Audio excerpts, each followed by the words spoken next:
And so that's when the one Taliban guy says, no, if you want to change the world, you do it with this. And he picked up the AK-47. And that was his message that, it's about being militant. And now I come to this place and I see these guys, and these guys are hardcore Muslims. For a young, impressionable guy, they were like heroes.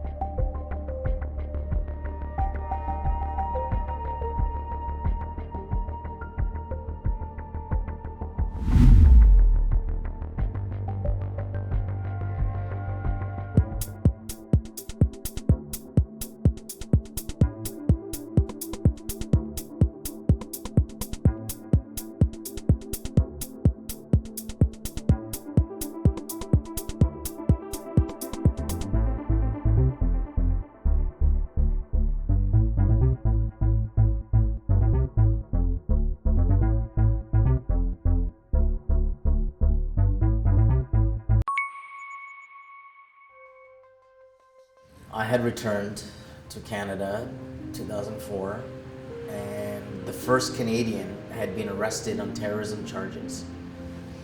And it was in the front page of the paper. And I looked at the paper and I recognized the face. And I read through the article and learned that an organization, the Canadian Security Intelligence Service, was involved.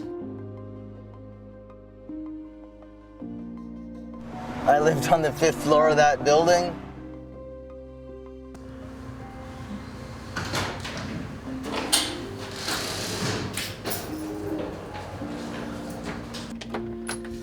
Okay, this is the old madrasa that I went to. It's a church now. I used to sit right here in this spot. Wow. And then later on in my future, when I reached out to the intelligence service, it was because of a kid that I went to madrasa with who had been arrested, and he used to sit right next to me right here. I remember sitting on the spot right here. So this is, it's surreal, really. It's like, it's surreal. I lost touch with him, from the age of, I would say, 11, 12, right? When I stopped going to the madrasa. I hadn't seen him. My father knew the family. His father taught at the madrasa. His father's a professor of Islamic history, but the son became extremist, right? And never thought to get in touch with him. Only until, I saw him on the front page, and then it was too late. And he's still in prison now. And so what I did is I opened up the phone book and found the Canadian Security Intelligence Service, found their number, and called them. Picked up the phone and called them and said, hey, I'm reading the paper. This guy's in the front page. I know this guy. It must be a mistake. I grew up with the kid. They said that, well, somebody will get back to you. And very shortly thereafter, somebody gave me a phone call back saying, yeah, we would like to talk to you. So I agreed to meet with them. We met at Tim Hortons, of course, and basically, went through my life story with the guy. He said to me, well, look, we could really work with somebody like you. You can tell us who you consider to be a threat to Canadian national security and who is not. And I thought I could do that. I had enough of a grounding in my religion to be able to give them an honest analysis of what was going on in the community and who were legitimately threats and who were not. And so I was hired by them. And for the next 2 years, I worked undercover operations, finding out, who's getting recruited, what are they, discussing. Here are the recruitment tactics they use. Here are the different religious arguments they use. All the things that I used to do myself, I'm now basically talking about, right? One day at the end of 2005, I was tasked on an operation. These were guys that the government had been watching already. Now, I did not know what the government knew about them. I was sent in as fresh eyes. And I met them, and I chummed it up with them and became buddies with them, and they were talking, and they thought they were recruiting me. They thought that they had the same argument that the US went into Iraq, Canada is an ally of the US, therefore they're a legitimate target, and we need to do something about it, don't you agree? And this is exactly the things that I used to say to other people, right? So I accepted, yeah, you know, and they recruited me, quote unquote. And that's when they told me of their plans to have a training camp and to attack targets and do all these different things. And so when I reported back to the intelligence service that this is what this guy just told me, they basically said, all right, the file is going to now close with us, and you are now going to traverse over to the police as a police agent. And so I would then remain on the case, operational for 6 months, until enough evidence was gathered.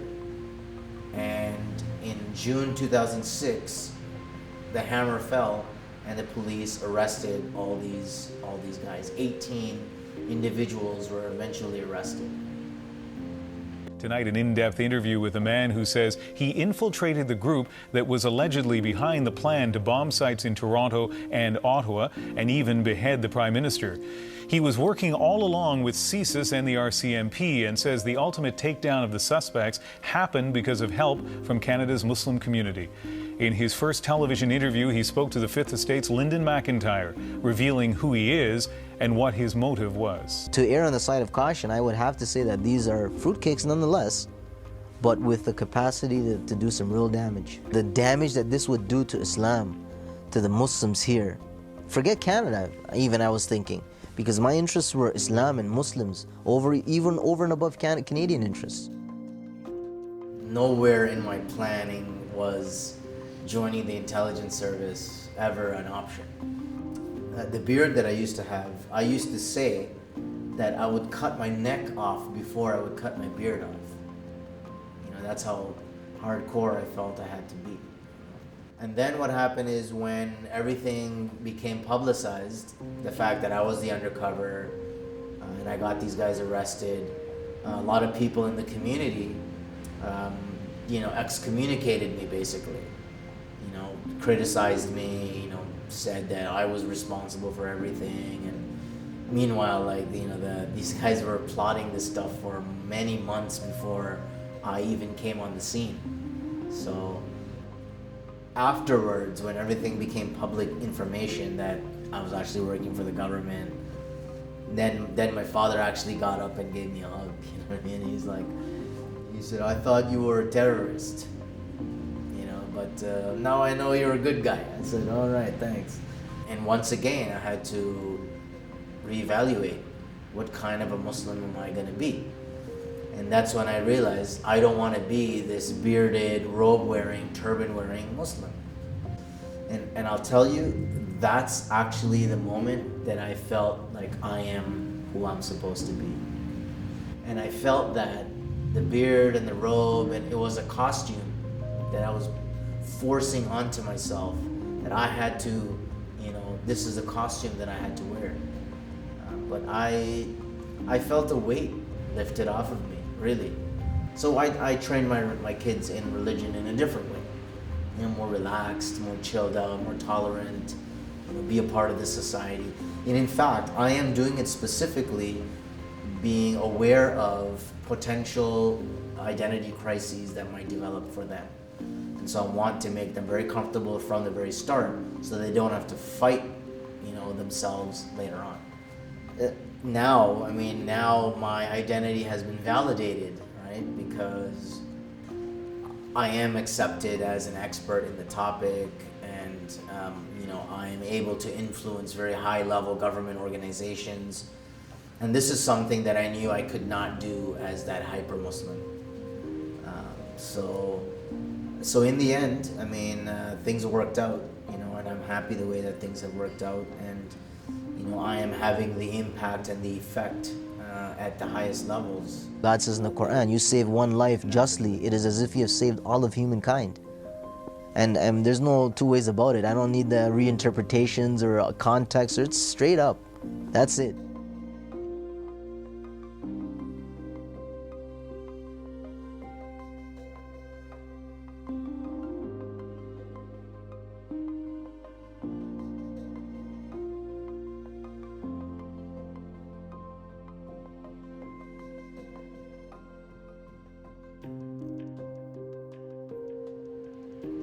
Protective factors is really what prevented me from going all out, and I'm glad about that. I'm very glad that I didn't escalate into joining a militant organization. I probably wouldn't be alive today.